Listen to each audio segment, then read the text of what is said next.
Hello, gorgeous Aquarius, and welcome to September 2020.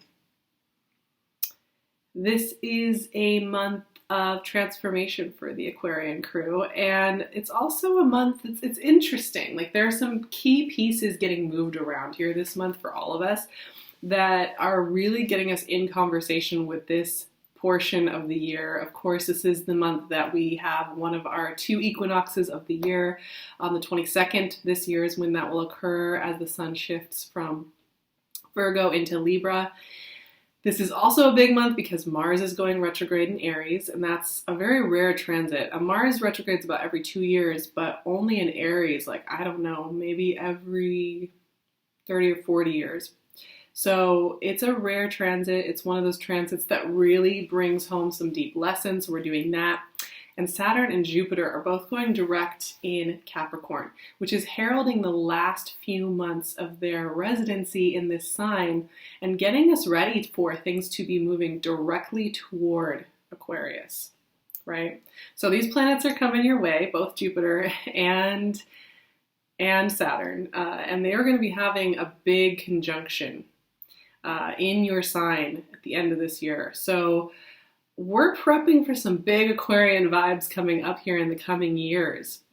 And you're going to be feeling the power of these transits moving through your sign, I think, in huge ways. So this is going to be a big time, and I think September is one of those moments where you can do some assessment, you can do some review, you can do some preparation, you can get yourself all kind of connected into who you're going to be becoming during these huge transits that are going through Aquarian energy. And I think in general, when I feel through September's energy, it is here to support and guide us. It's also going to be here with kind of a firm hand to say, okay, like, we can't be messing around with our thoughts and putting ourselves through the haunted house, putting ourselves through the ringer when it comes to our emotional state. We've got to be, really clear about choosing things that are going to help us get clear and right with things, right? And, where none of us are perfect in our practices, but there is just a vibe with this month that is about that. I think even just, when I think about Virgo season for Aquarians, if you happen to be Aquarius rising, we're moving straight through your 8th house of transformation. And this is an important time of year for you to just shed a skin, release anything that's not serving you, and really get in alignment with what it is you want to create next. And that's a huge theme this month. And the other thing to think about, yes, all this energy is moving toward Aquarius. Jupiter and Saturn are headed your way very soon. But they've also been working in your 12th house these last years. Jupiter's been in your 12th house for almost the entire last year. And Saturn's been working in your 12th house for almost 3 years at this point. And that means that you've been doing a ton of spiritual behind the scenes work, which is still ongoing here in September. And even the Mars retrograde is helping you kind of rework, your thoughts, how you want to tell your story, how you want to communicate yourself, how you want to connect to the world outside of you. But there's been a lot of this kind of hidden work, and that will continue in September. But you're also going to start to notice that this is a month where you can start to feel a little bit more grounded. Bringing that 12th house wisdom that's so behind the scenes and so spiritual and so hidden and so much about initiations into the unseen inner temple. You might start to notice this month, as we work through the equinox, as we get adjusted to Mars retrograde, that you're able to anchor some of that wisdom down here where it may have felt a little frustrating, like you couldn't quite get it to King of Pentacles. Speaking of grounding and investments, you couldn't quite get it to anchor down here. Well, September may help you do some of that. So this is a good month, and I will just say this over and over again. There's something about this month that it's all about, just get your ducks in a row, right? Maybe it's the Virgo season energy that's kicking this off, but there's this sense of like, we get wishy-washy sometimes with ourselves. So do I really want to take the time to do that 5-minute practice in the morning? 6 of Cups, 7 of Pentacles. Okay, we're going to be doing some big review here. I see that now. which once again, this is a time of review. That's with Mars retrograde, with the equinox, with both Jupiter and Saturn going direct. We're reviewing, we're doing some deep, really honest assessment around what it is we're going to keep repeating and what it is we no longer want to repeat. And there's where that kind of like, get your ducks in a row. Are you going to choose to repeat? Or are you going to choose to do something new? And I think, you know, I'm a fellow fixed sign. I'm a Leo. I'm with you all. And all of us fixed signs, you know, one of our superpowers is we stick things out and we show up and we figure it out, right? We really want to get in there and do it. Now, of course, that also means that when it's time to let something go, sometimes it's like, but I've been working on this and I stick things out, like leaving it behind. Ace of Swords, love it. Seems a little bit like I'm copping out. Not so. Sometimes it's okay to let go of something, right? But this is a huge time of review. This is a huge time of getting honest with yourself, getting clear with yourself, and choosing. Seven of Swords. Okay. I'll admit, Aquarius, we've got some complex, rich energy moving through your reading today. And the thing with this is not about drama at all. It's exactly what I was saying about the fact that, yes, we're getting prepped for some big spotlights put on the Aquarian vibe, and I'm really looking forward to that, actually. We need it. We need a little of this Aquarian medicine coming up in the coming year. But right now, in September, even with Saturn and Jupiter going direct, we're still working in your 12th house, which means that we're still, you know, deeply connecting on the hidden spiritual level. You've gotten 2 sevens in this reading, and 7 is so tied to us up-leveling and understanding our existence at a deeper, complex level. So I will say for you, a lot of your results are coming from behind the scenes, and you may have noticed that over the last few years, where, especially over the last year with Jupiter in your sign, or the last 9 months with Jupiter in your sign, that you've wanted to like make things happen and make things happen for yourself. But what ends up happening is that it's some other influx of energy helping you out that gets things done. That's very much Jupiter in the 12th house energy.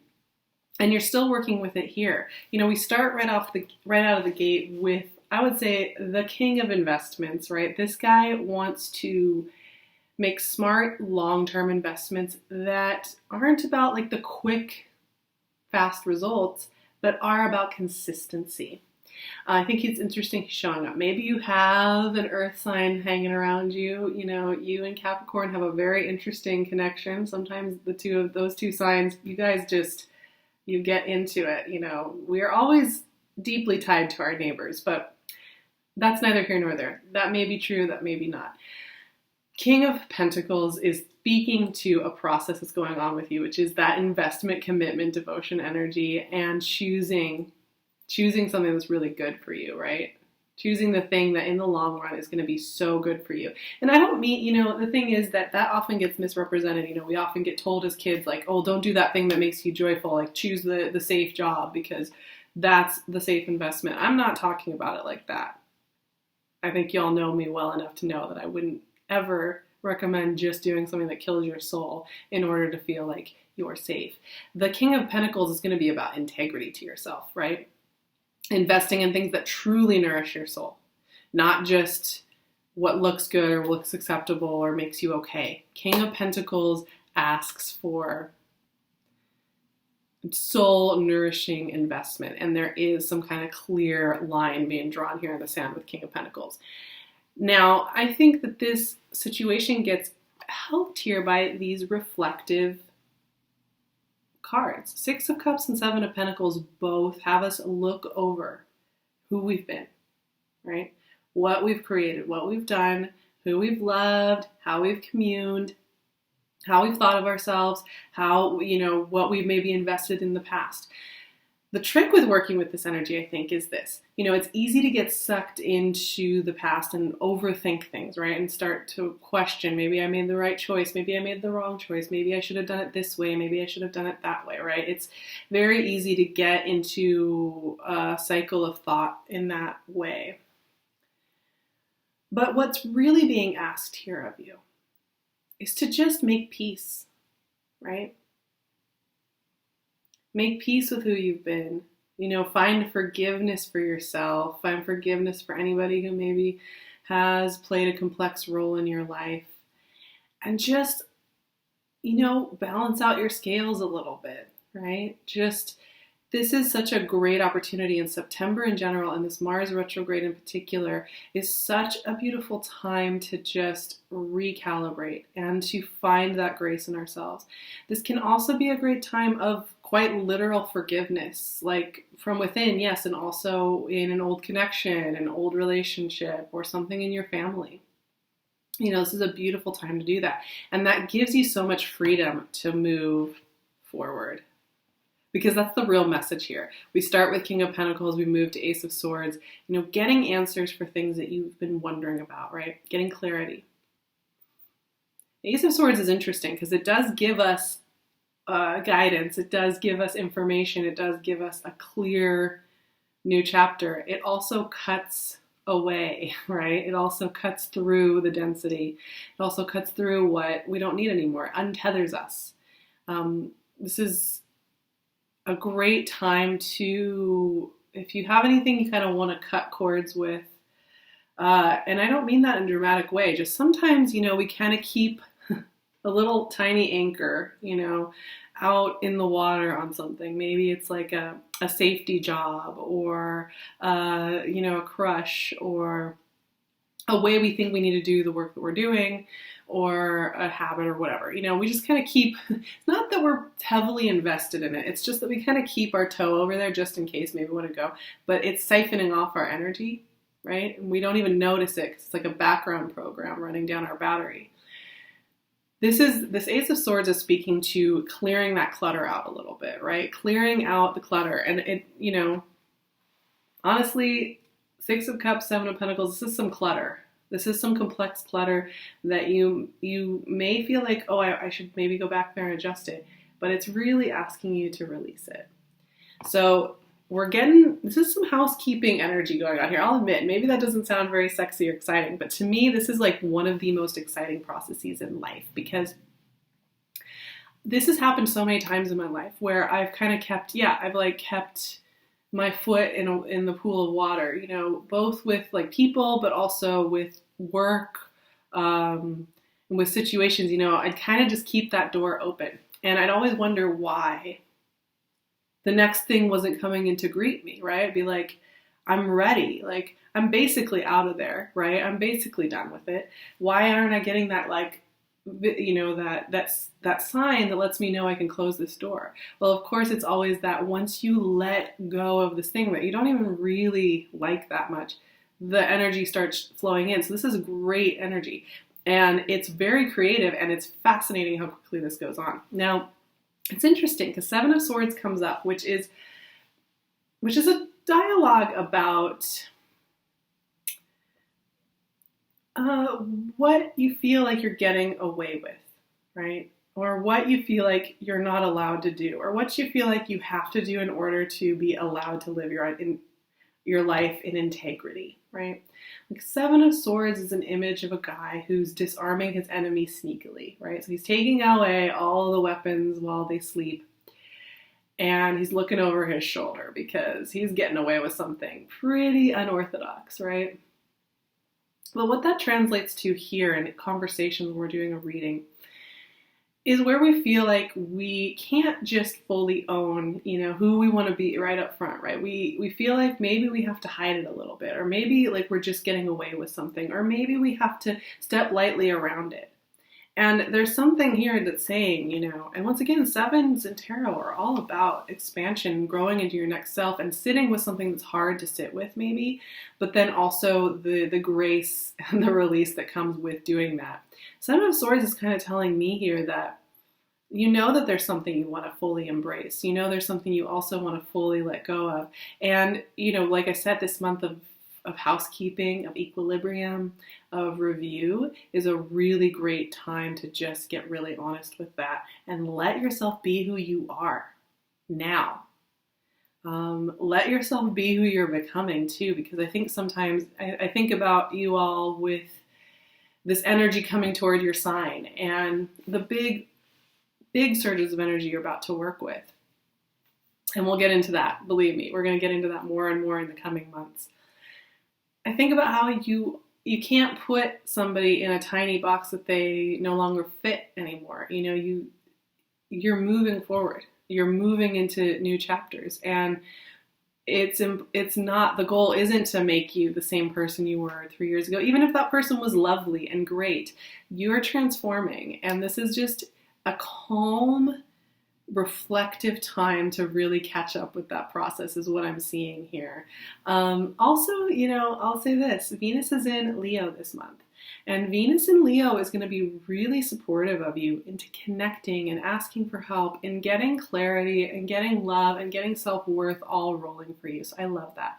I have an invocation for the equinox and the Mars retrograde for September. This is kind of the September invocation, the kind of magic we're working with this month. So here it is for Aquarius. May I feel intimately connected with my path and my becoming. May the mystery unfolding from within feel warm and healing. May I hear the wisdom breaking to the surface. And may it move me forward into prosperous and loving spaces. And that is what I want for you. I want you to feel that you are allowed to move forward into prosperous and loving spaces. With all this work you've been doing behind the scenes on the spiritual level, it's okay for you to move forward into those prosperous and loving spaces.